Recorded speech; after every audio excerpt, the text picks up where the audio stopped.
देखिए 29 तारीख की शाम को लगभग 7:30 बजे राजेश जायसवाल जो कि मिर्ज़ा मुराद थाने के तमाचाबाद गांव के रहने वाले थे, वो अपनी सास को हेरिटेज अस्पताल में खाना, उनकी सास बीमार थी, उनको खाना देने के लिए घर से जा रहे थे।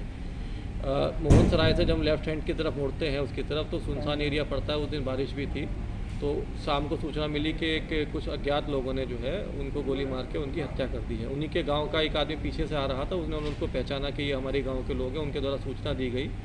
तो फिर उनके घर वालों को सूचना दी गई, तो प्रथम उसमें उनके घर वालों ने जो है ये शंका जताई थी कि उनके ही परिवार में जो है ज़मीनी एक विवाद चल रहा है उनके बड़े भाई से। तो उन्होंने शंका जताई कि संभवतः ये हो सकता है कि उन्होंने ज़मीन के विवाद में ये काम करा दिया हो।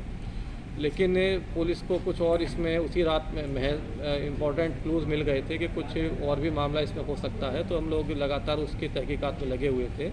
अंत में देखिए मामला निकल के ये आया है कि जो श्री राजेश जायसवाल जी की ही एक छोटी पुत्री हैं, उनका ही अपने गांव के एक लड़के से प्रेम संपर्क था।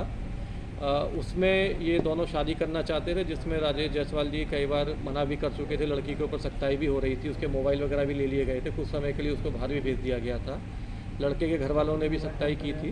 तो उसमें ये था कि उनको लगता था लड़की को कि ये शादी में हम लोगों के बीच में अड़चन है।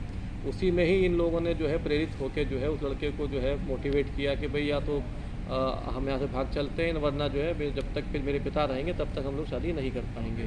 तो इसी में ही जब ये उस 29 तारीख को 7 बजे लगभग अपने घर से निकले थे, तो उस लड़की ने इनको सूचना दी मोबाइल से कि पिता मेरे घर निकल चुके हैं, आज इस काम को आप लोग अंजाम दे दीजिए।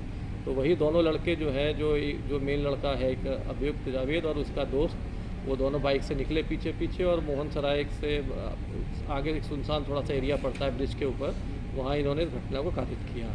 घटना से पहले भी जो है उसके इन लोगों की जो है वो कॉल्स आपस में जब इन्होंने रैकी करने के लिए कॉल का प्रयोग किया है, तथा बाद में भी जब ये घटना हो गई है उसके बाद भी इनका कॉल्स का जो है आपस में आदान प्रदान है, SMS का भी आदान प्रदान है।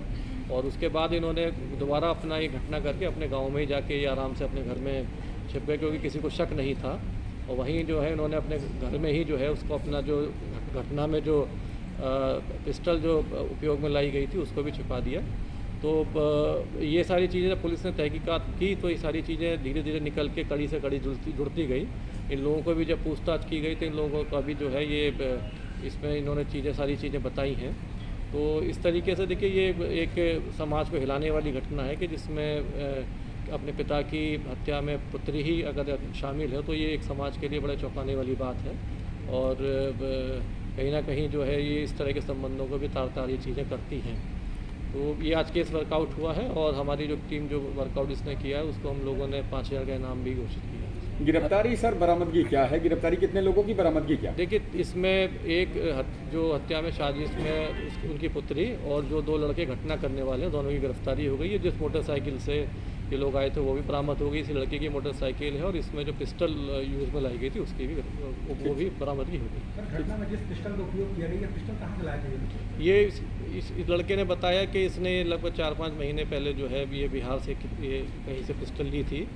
तो उस पॉइंट को भी हम लोग जो है तहकीकात कर रहे हैं, कहाँ से ली थी, कब ली थी। तो वो भी एक गैंग वर्कआउट हो सकता है किस तरह का। बेटी बालिग है ना बालिग? नहीं, बेटी बालिग है, जो है वो 3rd ईयर की स्टूडेंट है। लेकिन नाम हम लोग नहीं उसमें बता सकते। जो लोग गिरफ्तार